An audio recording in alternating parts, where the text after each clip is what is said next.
हाथी और बंदर की कहानी। एक घने जंगल में एक बंदर और एक हाथी रहा करते थे। हाथी बड़ा शक्तिशाली था। वो बड़े बड़े पेड़ों को एक ही झटके में उखाड़ दिया करता। बंदर काफी दुबला पतला, लेकिन वो बड़ा ही फुर्तीला और तेज था। दिन भर बंदर जंगल के पेड़ों पर उछल कूद किया करता। बंदर और हाथी दोनों को ही अपने गुणों पर बड़ा ही घमंड था। दोनों ही एक दूसरे से खुद को ज्यादा अच्छा मानते थे।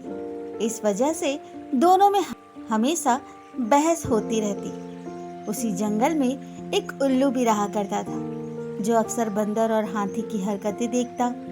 वह इन दोनों के लड़ाई झगड़े से परेशान हो गया था। एक दिन उस उल्लू ने उन दोनों से कहा, जिस तरह तुम दोनों लड़ते हो, इससे कोई फैसला नहीं होने वाला। तुम दोनों एक प्रतियोगिता के जरिए आसानी से ये फैसला कर सकते हो कि तुम दोनों में से सबसे शक्तिशाली कौन है। बंदर और हाथी दोनों को उल्लू की बात अच्छी लगी।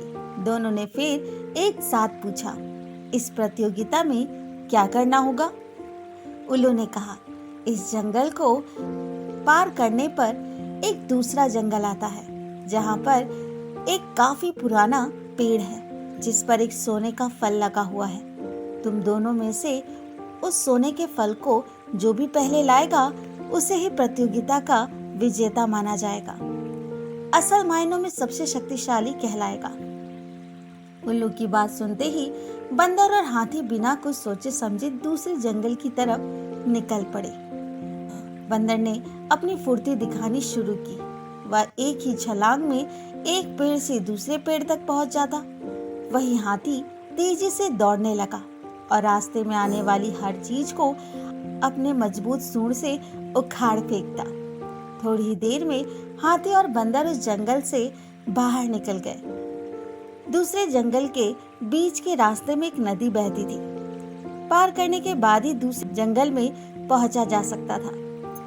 बंदर ने फिर से अपनी फुर्ती दिखाई और झट से नदी में कूद गया, लेकिन पानी की लहर काफी तेज थी, तो बंदर नदी में बहने लगा। बंदर को नदी में बहते हुए देखकर हाथी ने तुरंत अपनी सूंड से उसे पकड़कर पानी से बाहर निकाल दिया। हाथी के इस व्यवहार को देखकर बंदर को काफी हैरान हुआ। उसने विनम्र होकर हाथी को अपनी जान बचाने के लिए धन्यवाद कहा और अपनी हार मानते हुए हाथी को ही आगे का सफर तय करने के लिए कहा। बंदर की इस बात को सुनकर हाथी ने कहा, मैं नदी पार कर सकता हूँ, तुम भी मेरी पीठ पर बैठकर उसे पार कर लो। बंदर हाथी की बात मान गया और वह हाथी के पीठ पर बैठ गया। इस तरह दोनों ने नदी पार कर ली और दूसरे जंगल में पहुंच गया। फिर दोनों ने सोने के लगे हुए फल वाले पेड़ को भी खोज निकाला। सबसे पहले हाथी ने अपनी सूंड से उस पेड़ को गिराना चाहा, लेकिन वह पेड़ काफी मजबूत था। हाथी के प्रहार से वह पेड़ नहीं उखड़ा। फिर हाथी ने निराश होकर कहा, मैं अब ये फल नहीं तोड़ सकता हूँ। बंदर बोला, चलो मैं भी एक बार कोशिश कर देखता हूँ। बंदर फुर्ती से उस पेड़ पर चढ़ने लगा। उस डाली पर पहुंच गया जहाँ सोने का फल लगा हुआ था। उसने वह फल तोड़ लिया और पेड़ के नीचे उतर गया। इसके बाद दोनों वापस नदी पार करके अपने जंगल लौट आए और उल्लू को वह सोने का फल दे दिया। फल पाने के बाद उल्लू जैसे ही इस प्रतियोगिता के विजेता का नाम बोला, वैसे ही बंदर और हाथी ने मिलकर उसकी बात को रोक दिया।